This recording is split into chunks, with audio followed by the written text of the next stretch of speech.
Hello students.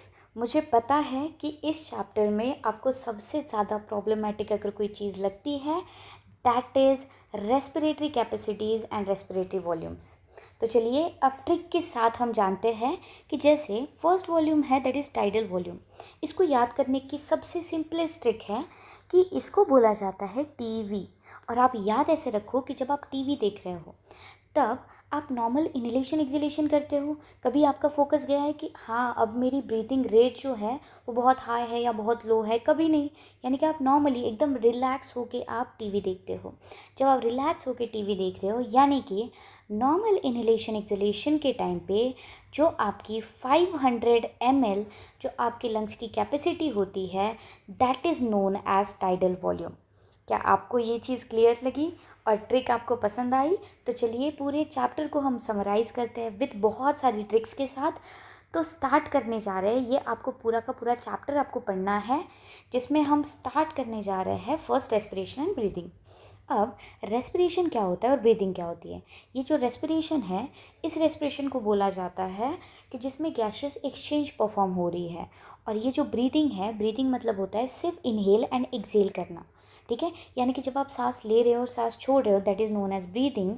और जो आपने इनहेल की है गैस वो इनहेल होने के बाद जब ऑक्सीजन के साथ मर्ज कर रही है that is known as respiration. अब क्या मैं ब्रीदिंग को फिजिकल प्रोसेस बोल सकती हूँ? क्यों? क्योंकि फिजिकली हो रही है सिर्फ। और रेस्पिरेशन को क्या मैं ये बोल सकती हूँ कि respiration is a biochemical process? अब बायोकेमिकल क्यों? क्योंकि इसके अंदर क्या मिक्स हो रहा है बेटा? इसके अंदर ऑक्सीजन भी मिक्स हो रहा है, बहुत सारी चीज़ों को एक्सचेंज किया जा रहा है, इसलिए इसको बोला जा रहा है बायोकेमिकल प्रोसेस। नेक्स्ट, अब ये जो एक्सचेंज परफॉर्म हो रहा है बेटा, ये एक्सचेंज दो तरीके से परफॉर्म होता है, एक एक्सटर्नली और एक इंटरनली। एक्सटर्नली मतलब हो रहा है कि सिर्फ लंग्स तक, यानी कि आप ये जो आप एयर को इनहेल कर रहे हो, डायग्राम पे देखिए आप, ये जो आप एयर को इनहेल कर रहे हो, इनहेल करने के बाद जब ये एयर आपके एल्वियोलाई तक जा रही है, आपके लंग्स तक जा रही है, दैट इज़ नोन एज कौन सा रेस्पिरेशन? External respiration. और लंग्स के पास जाने के बाद जो एल्वियोलाई है, एल्वियोलाई में गैसियस एक्सचेंज परफॉर्म हो रहा है। और ये गैसियस एक्सचेंज परफॉर्म कहाँ पर हो रहा है? टिश्यूज़ में हो रहा है, that is known as internal respiration. क्या आपको ये चीज़ क्लियर हुई? एक्सटर्नल मतलब बाहर का, इंटरनल मतलब अंदर का। अब ये जो इंटरनल रेस्पिरेशन हो रहा है, ये इंटरनल रेस्पिरेशन एक्चुअल में होता है माइटोकॉन्ड्रिया में। अब इमेजिन करो जो चीज़ मैं आपको बता रही हूँ कि जैसे ही आपने गैस को इनहेल किया, ये आपकी गैस गई लंग्स के पास। लंग्स के पास जाने के बाद अब ये गैसियस एक्सचेंज जो हो रहा है वो किसके पास जाएगा? टिश्यू के पास। तो टिश्यू के पास जैसे ही गए, यानी कि टिश्यू किस चीज़ से बने बेटा? सेल से बने हैं।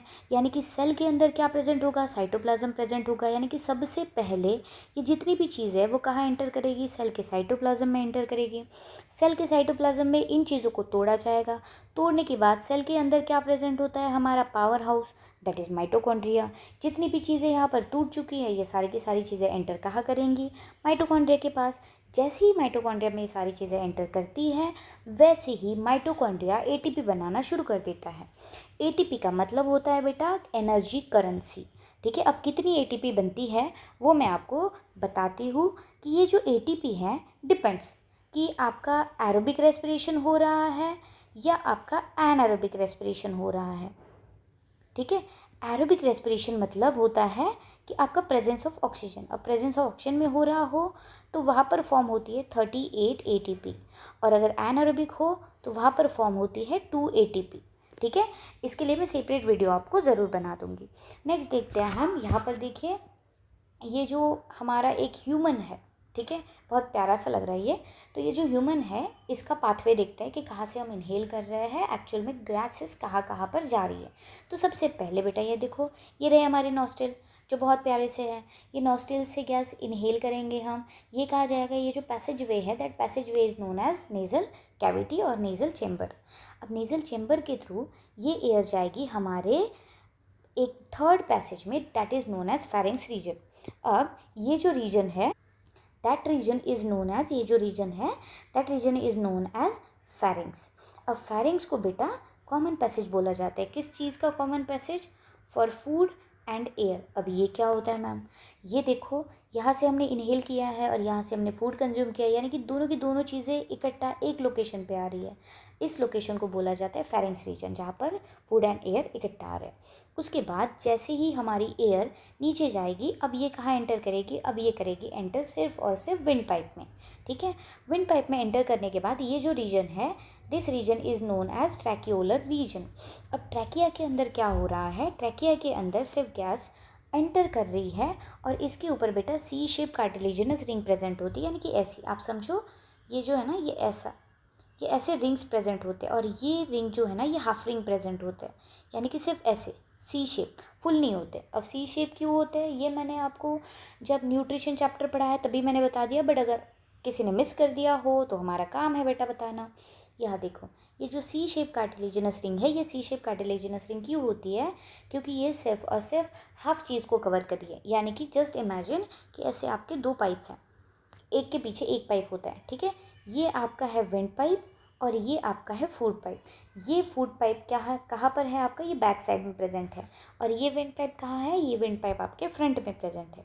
अब ये विंड पाइप फ्रंट में प्रेजेंट है तो इसको बहुत ज़्यादा प्रोटेक्शन की ज़रूरत है, इसलिए इसके ऊपर half C shape ring present है। फुल क्यों नहीं है, क्योंकि ये जो फूड पाइप है बेटा ये आपकी एक मूवमेंट शो करता है, दैट इज़ नोन एज कौन सी मूवमेंट, पेरिस्टाल्टिक मूवमेंट। ये पेरिस्टाल्टिक मूवमेंट शो करने की वजह से यहाँ पर सिर्फ हाफ रिंग प्रेजेंट है। अब ये पूरी की पूरी मूवमेंट फूड पाइप में हो रही है और ये जो रिंग है ये पूरी की पूरी फुल होती तो क्या ये मूवमेंट हो पाती, बिल्कुल भी नहीं, इसीलिए यहाँ पर सिर्फ हाफ रिंग प्रेजेंट है। क्या इतना क्लियर है? नेक्स्ट चलते हैं हम, ये जो आपका ट्रैकिया है ये ट्रैकिया डिवाइड हो रहा है। अब इसमें भी आप ये चीज़ याद रखो कि ये जो ट्रैकिया डिवाइड हो रहा है ये डिवीजन कौन सी लोकेशन पे हो रहा है, ये हो रहा है फिफ्थ थोरैसिक वर्टिब्रा पे, फिफ्थ थोरैसिक वर्टिब्रा। ठीक है, आप इसको याद रखिएगा, ये डिवीजन हो रहा है फिफ्थ थोरैसिक वर्टिब्रा पे। उसके बाद ट्रैकिया डिवाइड हो रही है ब्रोंकी में, ब्रोंकी डिवाइड हो रही है ब्रोंक्यूल्स में। उसके बाद आता है primary bronchiole, secondary bronchiole, tertiary bronchiole, terminal, और उसके बाद आता है बेटा ये जो बैग लाइक स्ट्रक्चर दिखते हैं ना हमें छोटे छोटे से प्यारे प्यारे से, तो इसको बोला जाता है एल्वियोलाई। अब यही एल्वियोलाई है जहाँ पर एक्चुअल गैसेज एक्सचेंज परफॉर्म हो रहा है।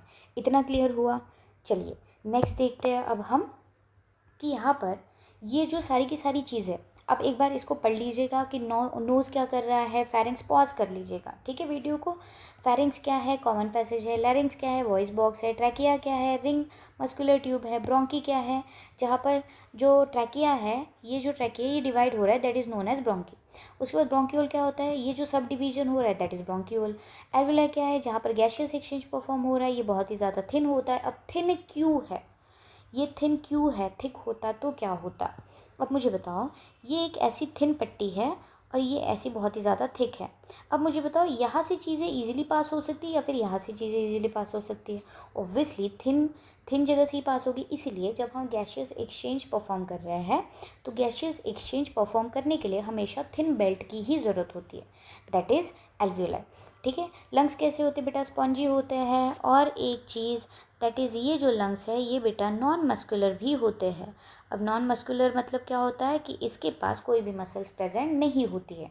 अब बहुत सारे बच्चे मुझ पे ये बोलेंगे मैम हमने तो पढ़ा है इंटरकोस्टल मसल प्रेजेंट होती है लंग्स में, और फिर आप तो यहाँ बोल रहे हो कि नॉन मस्कुलर है। बेटा इंटरकोस्टल मसल जो है, ये जो आपके रिंग्स है, जो आपके रिब्स है, ये रिब्स के बीच में यहाँ पर ये जो मसल प्रेजेंट होती है that muscle is known as बेटा इंटरकोस्टल मसल।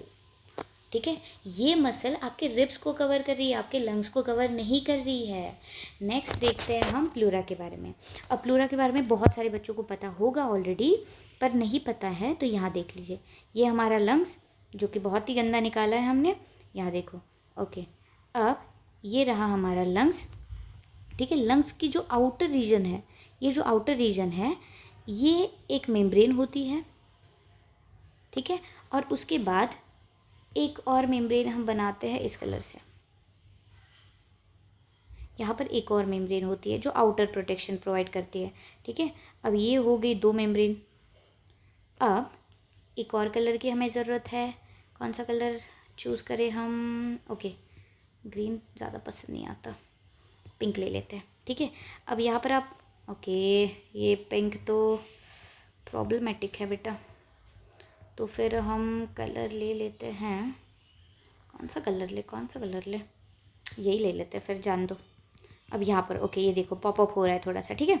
ये जो कलर है ना, अब ये जो अंदर है, ये अंदर रीजन है, that region is known as pleural space, ठीक है, प्लूरल स्पेस।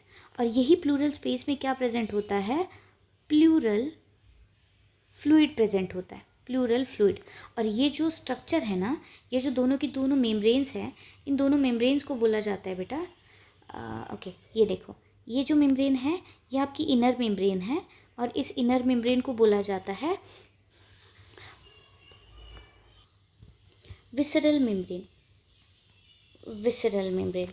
और ये जो मेम्ब्रेन है that is known as parietal membrane बेटा, पैराइटल मेम्ब्रेन, ठीक है। यानी कि ऐसे समझो, इनर मोस्ट जो है दैट इज़ विसरल, और ये जो आउटर मोस्ट है दैट इज़ पैराइटल, और in between visceral and parietal there is a space known as pleural space. और उस प्लूरल स्पेस के अंदर क्या प्रेजेंट होता है, प्लूरल फ्लूइड प्रेजेंट होता है, ठीक है। ये क्या काम कर रहे हैं तीनों की तीनों मिलके, लंग्स को प्रोटेक्शन प्रोवाइड कर रहे हैं, बट प्लूरल फ्लूइड का क्या काम है ये भी आप याद रखो। प्लूरल फ्लूइड जो है ना, आप लिख के रखो, कहीं ना कहीं लिखो कि ये जो प्लूरल फ्लूइड है बेटा, ये फ्लूइड डेसिकेशन प्रिवेंट कर रहा है। अब डेसिकेशन क्या होता है, डेसिकेशन मतलब होता है कि जैसे आपके जो लंग्स है, लंग्स डिहाइड्रेट भी हो सकता है, तो डिहाइड्रेट ना हो, डिहाइड्रेशन से प्रिवेंशन मिले, इसलिए ये डेसिकेशन है, ठीक है। नेक्स्ट आता है एक फ्रिक्शन प्रोवाइड करना, फ्रिक्शन। नेक्स्ट आता है एक शॉक एब्जॉर्ब करना, ठीक है। तीन तीन फंक्शन परफॉर्म करें, एक डेसिकेशन, एक फ्रिक्शन एंड एक शॉक एब्जॉर्प्शन। क्या इतना क्लियर है? नेक्स्ट हम चलते हैं, यहाँ देखिए आप, रेस्पिरेशन है, ये टर्म्स आपको ऑलरेडी अब पता होगी। रेस्पिरेशन मतलब केमिकल बायोकेमिकल प्रोसेस, ब्रीदिंग मतलब फिजिकल प्रोसेस है, डिफ्यूजन मतलब क्या हो रहा है कि डिफ्यूजन मतलब हायर कॉन्सेंट्रेशन से लोअर कॉन्सेंट्रेशन गैसेस एक्सचेंज हो रहा है। हायर कॉन्सेंट्रेशन से लो कॉन्सेंट्रेशन ऐसे कैसे, कि जैसे हम इनहेल कर रहे हैं, ठीक है, तो बाहर बहुत ज़्यादा अमाउंट ऑफ गैस है, यानी कि इसका कॉन्सेंट्रेशन क्या है, हाई है, बट हमारी जो बॉडी है, हमारी बॉडी के अंदर गैसेस कम है, यानी कि हमारा यहाँ अंदर कॉन्सेंट्रेशन कैसा है, लो, यानी कि बाहर की गैस अंदर आएगी हाई कॉन्सेंट्रेशन से low concentration, that is known as diffusion. अब ये कॉन्सेंट्रेशन कितना भी हो, गैसेस एक्सचेंज कहाँ होना है, एल्वुलाई में ही होना है। नेक्स्ट टाइडल वॉल्यूम, मैं ऑलरेडी बता चुकी हूँ आपको लेक्चर के स्टार्टिंग में ही, यानी कि आप बिंदास बैठ के टीवी देख रहे हो, बिंदास बैठ के आप लेक्चर देख रहे हो, उस टाइम पे आपकी जो लंग्स की कैपेसिटी होती है वो कितनी होती है, 500 ml होती है, ठीक है। नेक्स्ट हम यहाँ देखिए आप कि यहाँ पर वाइटल कैपेसिटीज़ लिखी है, रेसिडुअल कैपेसिटीज़ लिखी है। अब ये क्या होती है, वाइटल कैपेसिटीज़ मतलब क्या होता है, आपने जितना भी इनहेल किया हो, मैक्सिमम जितना आपने इनहेल किया हो, सारी की सारी इनहेल करने के बाद जब आप मैक्सिमम एक्सेल कर रहे हो, that is known as vital capacity, ठीक है, that is known as vital capacity. और ये कितना होता है बेटा, 3500 to 4500 ml, ये आपको रटना पड़ता है, हमेशा हर किसी को रटना पड़ता है बेटा। नेक्स्ट आता है रेसिडुअल वॉल्यूम। अब ये रेसिडुअल वॉल्यूम क्या होता है, आरवी याद रखो इसको। रेसिडुअल वॉल्यूम क्या होता है, volume of air remaining in the lungs. Residues क्या होता है बेटा, इससे याद रखो, रेसिड्यूज का क्या होता है, बची कुची चीज़ें, बची कुची चीज़ें कहाँ होंगी, हमारे लंग्स में, यानी कि हम इनहेल कर रहे हैं, हम एक्सेल कर रहे हैं, उसके इन बिटवीन कहीं ना कहीं थोड़ी बहुत गैस प्रेजेंट होगी, that is known as residual volume. Residual volume हमेशा कम ही होगा, अब कम है तो कितना होगा, 1100 to 1200 ml होगा। नेक्स्ट आता है inspiratory reserve volume. Inspiratory reserve volume मतलब ऐसे समझो बेटा कि आप जितना इनहेल कर रहे हो, ठीक है, अब जितना आप इनहेल कर रहे हो, जब ऐसे समझो कि आपने परफ्यूम लगाया, ठीक है, आपका भाई बाहर जा रहा है, आप पढ़ाई करने के लिए बैठे हो, और वो परफ्यूम की स्मेल आपके नाक में आ रही है, और आप ऐसे सोच रहे हो कि नहीं नहीं, अब परफ्यूम की स्मेल आ रही है, यानी कि मेरा भाई पक्के से तैयार हो रहा होगा। जब ये थॉट आपके माइंड में आता है ना, और जब आप एक्स्ट्रा इनहेल करते हो कि सच में मेरा ही परफ्यूम लगा रहा है या फिर अपना परफ्यूम लगा रहा है, जब आप एक्स्ट्रा इनहेल करते हो, that is known as inspiratory reserve volume, inhale कर रहे हो। और उसकी जगह एक्सपायरेटरी रिजर्व वॉल्यूम मतलब क्या होता है कि अगर किसी को ऑयल की स्मेल पसंद नहीं है, किसी को गंदी स्मेल आ रही है, अभी रेनी सीज़न चल रहा है तो रेनी सीज़न में कपड़ों से गंदी स्मेल आती है, तो आप इनहेल करते हो कि एक्सेल करते हो बेटा, ज़्यादा आप ऑब्वियसली एक्सेल करते हो, जितना ज़्यादा आप एक्सेल करोगे that is known as expiratory reserve volume. कितना होता है वो, 1000 to 1100 ml। Next respiratory question मतलब क्या होता है बेटा, ये होता है ऑक्सीजन कंज्यूम करने के बाद कितना अमाउंट ऑफ कार्बन डाइऑक्साइड का प्रोडक्शन हो रहा है, दैट इज़ नोन एज बेटा रेस्पिरेटरी क्वेश्चन। क्या आपको क्लियर हुआ? क्या आपको क्लियर हो रही है चीज़ें? अब चलिए नेक्स्ट देखते हैं हम। यहाँ पर बहुत सारी चीज़ें हमने कवर कर ली है, दैट इज़ इंट्रोडक्शन हो गया है, ह्यूमन रेस्पिरेटरी सिस्टम हो गया है, नेक्स्ट इंपॉर्टेंट टर्म्स हो गए हैं, कैपेसिटीज़ हो गई है। ओके, ये इनहेलेशन एक्सहेलेशन आप बहुत बहुत सिंपल है बेटा, बट फिर भी मैं बता देती हूँ। इनहेलेशन एक्सहेलेशन, इसमें क्या हो रहा है कि जब आप इनहेल कर रहे हो तो इनहेल करने के बाद ये जो लंग्स है, ये लंग्स प्रेशर क्रिएट करेंगे और ये जो डायफ्राम है बेटा, ये फ्लैटन हो जाएगा। ठीक है, यानी कि डायफ्राम क्या हो जाएगा, कॉन्ट्रैक्शन परफॉर्म करेगा, डायफ्राम फ्लैट हो जाएगा और एक्सहेलेशन के टाइम पे डायफ्राम डोम शेप में आ जाएगा। नेक्स्ट रिप क्या करेंगे, अपवर्ड एंड आउटवर्ड मूवमेंट करेंगे। इसको याद रखने का तरीका ये देखो, जब भी इनहेलेशन होगा ना तो यूएफओ आएगा बेटा, यूएफओ। यू मतलब अपवर्ड, एफ मतलब फॉरवर्ड, ओ मतलब आउटवर्ड। ठीक है, यानी कि रिब्स की लोकेशन क्या होगी, अपवर्ड जाएगी, फॉरवर्ड जाएगी, आउटवर्ड जाएगी। उसके ही जस्ट अपोजिट यहाँ पर क्या जाएगा, अपवर्ड के अपोजिट क्या होगा, डाउनवर्ड होगा, फॉरवर्ड के अपोजिट क्या होगा, आउटवर्ड होगा। नेक्स्ट आउटवर्ड के अपोजिट क्या होगा, इनवर्ड होगा, डाउनवर्ड होगा।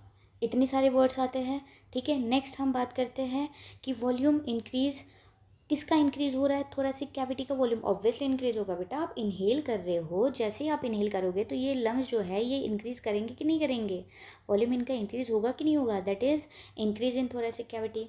अब प्रेशर क्या होगा, जैसे ही ये वॉल्यूम इंक्रीज होगा तो लंग्स के अंदर का प्रेशर क्या होगा, प्रेशर डिक्रीज हो जाएगा। हमने ये फिजिक्स का एक लॉ है कि जब भी pressure is inversely proportional to volume, यानी कि जब भी प्रेशर इंक्रीज हो रहा है तो वॉल्यूम क्या होगा, हमेशा वॉल्यूम डिक्रीज ही होगा। ठीक है, नेक्स्ट हम देखते हैं।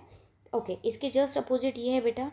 नेक्स्ट हम देखते हैं कि ट्रांसपोर्ट ऑफ गैसेस कैसे हो रही है।